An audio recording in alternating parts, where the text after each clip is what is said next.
Assalamualaikum warahmatullahi wabarakatuh. Hari ini kita belajar mengenai menggambar vektor di R2 dan R3. Untuk R2 saya yakin kalian sudah bisa ya. Yang biasanya yang kesulitan itu di R3. Nah, untuk menggambarnya kalau misalkan kalian nanti pengen mencocokkan bisa pakai aplikasi. Tapi di sini kita menggambar secara manual.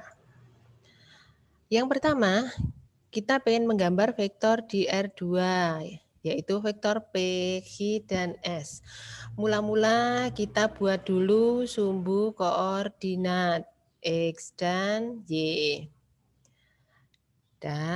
Setelah itu kita buat skalanya. Ingat bahwa 0 ke 1, 1 ke 2, 2 ke 3 itu jaraknya sama, jadi harus diukur secara tepat.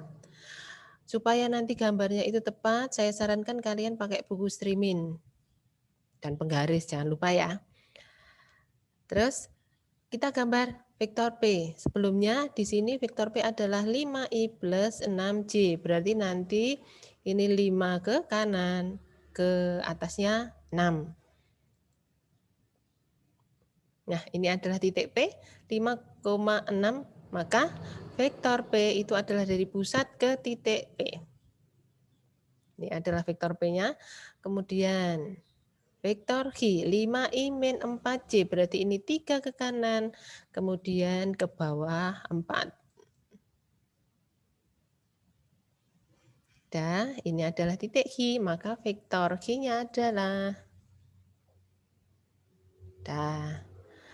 Kemudian di sini ada vektor S, 5i min 5i plus 4j, berarti nanti 5 ke kiri, kemudian ke atas 4. Ini titik S-nya, kemudian vektor S-nya adalah bisa ya, mudah ya. Nah, kemudian kita menggambar vektor di R3 atau ruang dimensi 3. Di sini ada 5i plus 6j min 4k. Kita buat sumbunya.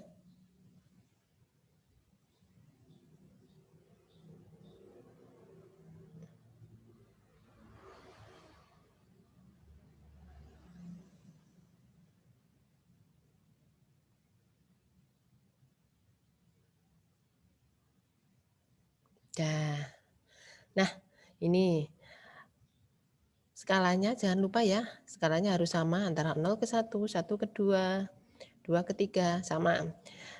Ini saya buat garis putus-putus untuk yang negatifnya menunjukkan bahwa ini ke belakang, ini ke kiri, ini ke bawah. Cuma untuk membedakan saja. Misalkan ada pertanyaan, Bu, misalkan saya buat yang ke atas ini saya buat sebagai sumbu Y, kemudian yang ke depan belakang ini saya buat sebagai sumbu Y, boleh? Boleh. Jadi nanti tulis saja yang jelas bahwa ini misalkan sumbu Z, ini sumbu Y, boleh. Cuma di sini saya cuma seperti di R2 tadi mirip, ini X, ini Y, tinggal kita nambahkan Z ke depan belakang gitu aja. Tapi kalau misalkan kalian ini mau yang Z, ini mau yang Y, boleh. Nah, untuk awalnya di sini ada 5i plus 6j, kita gambar dulu. Artinya apa? Ini ke kanan 5, ke atas 6. Misalkan di sini adalah titik P, maka titik P adalah 5,6,0 karena ini tidak ke belakang, tidak ke depan. Di tengah-tengah. Nah, kemudian di sini ada min 4K, artinya apa? Kita lihat sumbu Z. Oh, ini min 4 itu berarti kita geser ke belakang. Artinya apa? Titik P ini kita geser ke belakang sepanjang 4 satuan. Nah, kalau ini kita geser ke belakang 4 satuan, kita bayangkannya kan agak bingung. Sebenarnya bisa saja kita buat garis yang sejajar sumbu Z ini ke sana, tapi bayangkannya nanti agak bingung. Supaya tidak bingung, maka nanti untuk ini ada persegi panjang kan, setiap titik pojoknya ini kita buat garis ke belakang sejajar sumbu Z.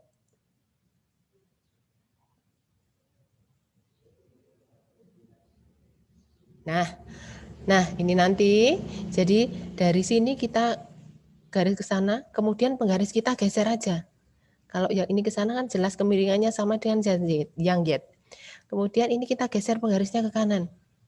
Jangan diangkat ya. Ini geser ke kanan, terus diukur. Geser ke atas, diukur.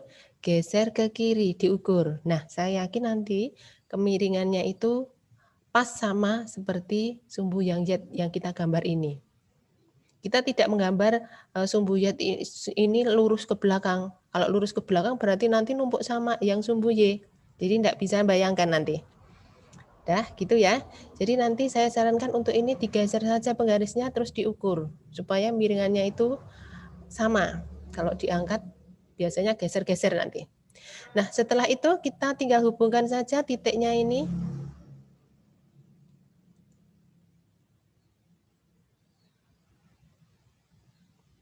Dah. Nah, di sini adalah titik R 5,6, min 4. Nah, ini kita bisa bayangkan ini.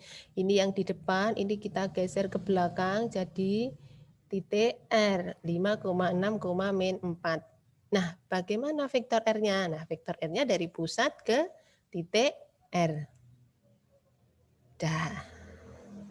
Jadi nanti bagaimana kalau misalkan ini bukan min 4 tapi 4? Ya, ini berarti kita geser ke depan. Caranya sama. Nah, nanti bisa diulang lagi. Kita bisa latihan lagi untuk selanjutnya. Alhamdulillah, cukup sekian ya untuk hari ini. Selamat belajar, semoga bermanfaat.